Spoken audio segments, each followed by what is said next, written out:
Kita hari ini mau bahas sebuah cerita yang, wah, dalam banget. Ini tentang burung Raja Wali. Tapi pelajarannya itu benar-benar buat kita semua. Tentang perubahan, tentang kekuatan, dan tentang lahir kembali. Oke, pernah dengar nggak sih kalau burung Raja Wali itu katanya burung yang umurnya paling panjang? Nah, di dalam cerita ini Raja Wali itu jadi simbol umur panjang. Tapi kenapa ya?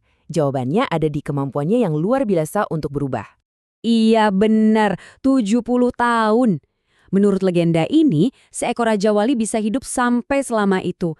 Tapi ada tapinya nih, umur panjang yang luar biasa ini ada syaratnya. Nah, ini dia kuncinya. Umur 70 tahun itu bukan hadiah cuma-cuma, bukan sesuatu yang pasti. Itu adalah sebuah pilihan sadar yang harus dibuat si Raja Wali di tengah-tengah hidupnya.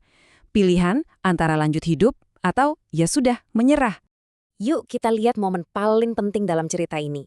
Jadi pas umurnya 40 tahun, si Raja Wali ini sampai di sebuah persimpangan jalan yang bakal nentuin nasibnya. Ini benar-benar titik balik yang menentukan segalanya. Coba dibayangin, justru pas lagi di puncak-puncaknya, semua aset terbesarnya, senjata andalannya buat berburu dan bertahan hidup, malah jadi bumerang buat dia. Nah, di sini kita bisa lihat perbandingannya. Paruhnya yang dulu kuat dan tajam, sekarang malah jadi bengkok dan kepanjangan. Jadi susah buat makan. Cakarnya yang dulu tajam buat mencengkeram mangsa, sekarang jadi tumpul. Terus sayapnya, bulunya jadi tebel dan berat banget bikin dia susah buat terbang tinggi. Intinya, semua yang dulu jadi kekuatannya, sekarang malah jadi beban. So, pilihannya cuma dua, dan dua-duanya berat banget. Pilihan pertama, lewatin proses transformasi yang sakitnya luar biasa, biar bisa hidup 30 tahun lagi. Pilihan kedua, ya udah, nggak ngapa-ngapain, pasrah, dan mati pelan-pelan. Kalau dia milih buat hidup, wah, proses yang harus dia lewati itu benar-benar nggak kebayang, butuh pengorbanan total. Coba kita lihat gimana sih prosesnya digambarkan. Langkah pertamanya adalah menyendiri. Dia harus terbang ke tempat yang jauh, ke puncak gunung yang tinggi. Di sana, sendirian, dia bakal memulai proses lahir kembali yang super menyakitkan ini. Prosesnya brutal. Pertama, dia harus mematuk-matukkan paruhnya yang udah tua ke batu sampai paruh itu copot. Sakit banget pasti kan? Terus, dia harus nunggu sampai paruh baru tumbuh. Nah, pakai paruh barunya yang kuat, dia cabutin cakarnya yang tumpul satu persatu. Setelah cakar baru yang tajam tumbuh, dia pakai cakar dan paruhnya buat nyabutin setiap helai bulu di sayapnya yang tebal dan berat itu, sampai habis. Dan ini semua bukan proses sehari 2 hari loh, totalnya butuh waktu sekitar 6 bulan. Setengah tahun menahan sakit, sendirian, dan menunggu, cuma demi sebuah kesempatan untuk hidup kembali. Tapi, setelah semua penderitaan itu, akhirnya datang ganjarannya. Nah, setelah perjuangan luar biasa ini apa yang terjadi?